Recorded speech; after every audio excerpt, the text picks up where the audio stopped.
Карабах – это Азербайджан. И восклицательный знак. Baxmayaraq ki, biz görüşə razılıq verməmişdik və bu görüş baş tutmadı. 44-օրյա պատերազմի 5-րդ տարելիցին նվիրված ֆիլմում Ադրբեջանի արտգործնախարարը մի շարք մանրամասներ են ներկայացրել նախապատերազմյան եւ հետպատերազմյան իրադարձությունների մասին։ Ըստ էության մեղադրելով Հայաստանին բանակցային գործընթացից հրաժարվելու եւ սադրիչ քայլերով պատերազմ հրահրելու համար։ Ծավալուն ֆիլմում Բայրամովը նախ պատմում է, թե ինչպես է սկզբում կառուցողական մոտեցում որդեգրած Փաշինյանը կես տարի անց մերժել լուծել Ղարաբաղյան խնդիրը։ Մասնավորապես փակագծեր բացելով 2018-ի սեպտեմբերի 28-ին Դուշանբեում կայացած Փաշինյան-Ալիև առաջին հանդիպումից Ceyhun Bayramova պատմում է, թե ի պատասխան Ալիևի դիտարկմանը, որ Ադրբեջանի օկուպացված տարածքները պետք է ազատագրվեն, Փաշինյանը խոստացել է լուծել Ղարաբաղյան խնդիրը, բայց դրա դիմաց խնդրել է Ալիևին դադարեցնել սահմանին հնչող կրակոցները։ Փաշինյանը դժգոհել է, որ Ադրբեջանը դիպուկահարների միջոցով պատերազմ է մղում, եւ եթե այդ ակտիվությունը նվազեցնեն, ապա դա իրեն շատ կօգնի։ Cənab Prezidentin qeyri-formal Եվ հենց Դուշանբեում նախագահ Ալիևը հանձնարարեց իր պաշտպանության նախարարությանը բոլոր ուղղություններով կատարյալ լռություն, կայունություն պահպանել եւ նույնիսկ եթե հայկական կողմը հրադադարը խախտի, միանգամից չպատասխանել։ verdiyi məlumatların şahidi olmuşam.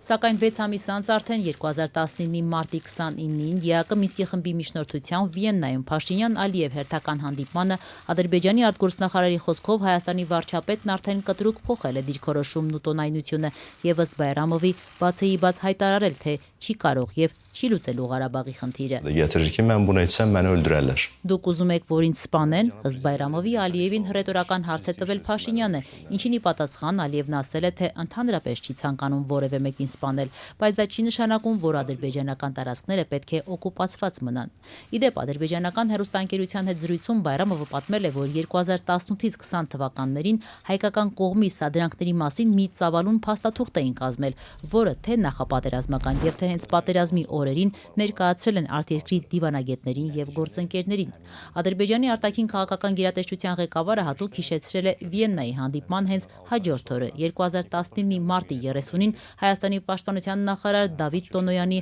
ԱՄՆ-ում հայ համայնքի հետ հանդիպմանն արված հայտարարությունը։ Նոր պատերազմ, նոր տարածքներ։ Տարածքներ խաղաղության դիմաց։ Ես այսօր վերաձևակերպել եմ, մենք հակառակն ենք։ Նոր պատերազմ, նոր տարածքներ։ Բայրամովը նաև հիշեցրել է մի քանի ամիս անց 2019-ի օգոստոսի 5-ին Փաշինյանի Ղարաբաղը, Հայաստանը եւ վերջ Ստեփանակերտում արված հայտարարությունը։ Արցախը Հայաստան է եւ վերջ։ Ադրբեջանի արտգործնախարարը սադրանքների շարքին է դասել 2019-ի ամռանը Ղարաբաղում պատմության մեջ առաջին անգամ անցկացված համահայկական խաղերը, որին մասնակցել է նաև Հայաստանի վարչապետը։ Ըստ Ceyhun Bayramovի սա եւս մեկ կարմիր գիծ էր, որ հատեց Հայաստանը։ Հուլիսյան հաղթական մարտերը ջախջախեցին արդեն շուրջ 10 տարի Ադրբեջանի ռազմաքաղաքական ղեկավարության կողմից կառուցված խոսույթը,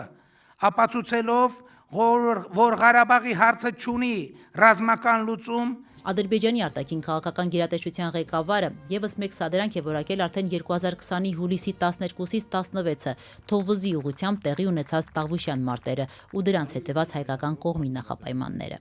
Անմիջապես այդ մարտերից հետո ցուցադրաբար Փաշինյանը պարգևատրեց այդ սադրանքներին մասնակցած զինծառայողներին, այդ թվում նրանց, ովքեր մասնակից էին եղել գեներալ Փոլադ Հաշիմովի սպանությանը։ Qətlində iştirak edən hərbçilərin nümayişkar şəklində təltif edilmələri. Դրանից հետո հուլիսի 23-ին Հայաստանի վարչապետը բանակցային գործընթացում առաջ քաշեց 7 լրացուցիչ նախապայմաններ։ Բոլոր այդ 7 նախապայմաններն անընդունելի էին, եւ ես ուզում եմ առանձնացնել դրանցից մեկը։ Եթե Ադրբեջանը ընդհանրապես ցանկանում է քննարկել այս հարցը, ապա պետք է բանակցություններ վարի Լեռնային Ղարաբաղի հետ։ Եվ ինչ է սա նշանակում։ Սա նշանակում է բազմամյա բանակցային գործընթացի տապալում։ Լարվածությունը թևածում էր օդում, արդեն պարզ էր, որ պատերազմը ժամանակի հարց էր։ Մյուս բոլոր մեթոդներն արդեն սպառել էին իրենց։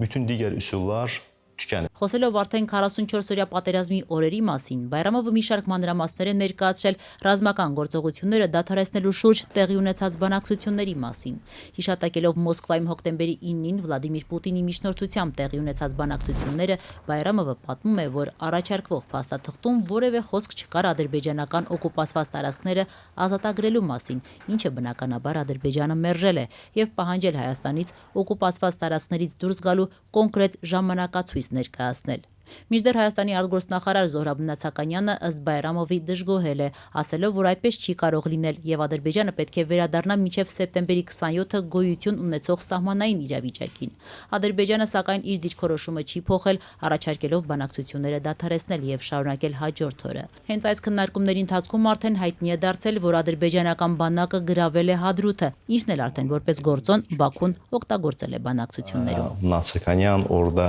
istifadə edərkən Երբ Մնացականյանը սկսեց խոսել 5+2 բանաձևի մասին, մենք ասացինք, նայեք, դա այլևս չի աշխատում, քանի որ Ջաբրայելն ու Հադրութը ազատագրված են։ Հայաստանի արտգործնախարարը փորձում էր իրեն ինքնավստահ պահել, ասելով, թե դա դեռ ոչինչ չի նշանակում, եւ առաջիկայում մենք կլսենք բոլորովին այլ նորություններ։ Արգումենտlərdən də istifadə etməyə Արդեն հոկտեմբերի 30-ին Ժնևում շարունակված բանակցություններում ըստ Ջեյհուն Բայրամովի Ադրբեջանը կրկին հայկական կողմից պահանջել է օկուպացված տարածքները ազատելու ժամանակացույց, ինչին ի պատասխան արտգործնախարար Զոհրաբ Նացականյանն ասել է, որ եթե տեսականորեն հայկական կողմը համաձայնի ժամանակացույց ներկայացնել, արդյոք Ադրբեջանն էլ ետ կվերադարձնի Շահումյանի շրջանը։ Մնացականյանի այս առաջարկը զարմացրել է ադրբեջանական կողմին։ Mən öncədə başa düşmədim bu nə demək istəyir. Yəni təsəvvür 30 oktyabr Պատկերացրեք հոկտեմբերի 30-ն է եւ նա ասում է կարող եք վերադարձնել Գյուլիստանը։ Ես այդ ժամանակ մտածեցի, որ նրանք իրավիճակին ոչ համարժեք ընկալումներ ունեն։ Ես հիշեցի հայտնի կատակը։ Հայերին կարելի է հաղթել ֆուտբոլում, բայց ապացուցել ոչ։ Təbii ki, çox qeyri-adekvat. Ադրբեջանի արտգործնախարարը նշում է, որ նոյեմբերի 8-ին արդեն Հայաստանը համաձայնեց ընդունել Բաքվի պահանջները, բայց հրաժարվում էր քննարկել Շուշիի հարցը։ Մինչդեռ Ադրբեջանի նախագահի դիրքորոշումն այս հարցում շատ կոշտ էր։ Şuşasız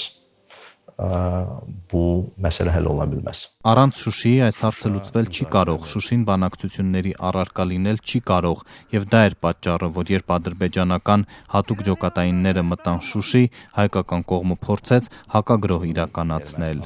Hərbi birləşmələri bir geri alma cəhdi etdilər. Əziz Şuşa, Ի վերջո, գրավելով Շուշին, ըստ Բայրամովի Ալիևին հաջողվում է նաև փաստաթղթում ամրագրել կոնկրետ ժամանակացույց, որի համաձայն հայկական զորքերը դուրս են գալիս Քելբաջարից, Լաչինից եւ Աղդամից։ Երկրորդը եռակողմ հայտարարության համար սահմանվեց կոնկրետ ժամկետ, քանի որ ի սկզբանե այն անժամկետ էր։ Նոյեմբերի 8-ից 9-ը Ալիև-Պուտին ինտենսիվ բանակցությունների արդյունքում Բաքվին հաջողվում է նաև եռակողմ հայտարարության մեջ ամրագրել Հայաստանի տարածքով Նախիջևանի հետ անխոչնդոտ հաղորդակցություն ստանալու դրույթը։ Yəni bununla bu Այսինքն այս ամենը, ինչին հաջողվեց հասնել, ընդամենը մեկ օրվա ինտենսիվ բանակցությունների արդյունք էր։ çox ciddi bir hüquqi zəmini Հայաստանի վարչապետն առայժմ չի արձագանքել Բաքվից հնչած դիտարկումներին։ Նիկոլ Փաշինյանն ու իշխանական падգամավորները դեռ շարունակում են ակտիվորեն հակադարձել երկրորդ եւ երրորդ նախագահների Փաշինյանի հասցեին հնչեցրած քննադատություններին։ Թե Քոչարյանը եւ թե Սերժ Սարգսյանը Փաշինյանին են մեղադրում բանակցություններից հրաժարվելու եւ անհերատես քայլերով պատերազմ հրահրելու համար։ Ինքը Փաշինյանը պնդում է, 44-օրյա պատերազմը կանխելու համար պետք էր անել մի բան, ընդունել, որ Արցախը պետք է լինի Ադրբեջանի կազմում։ Ուրիշ որևէ տարբերակ չկար, պարզապես չկար։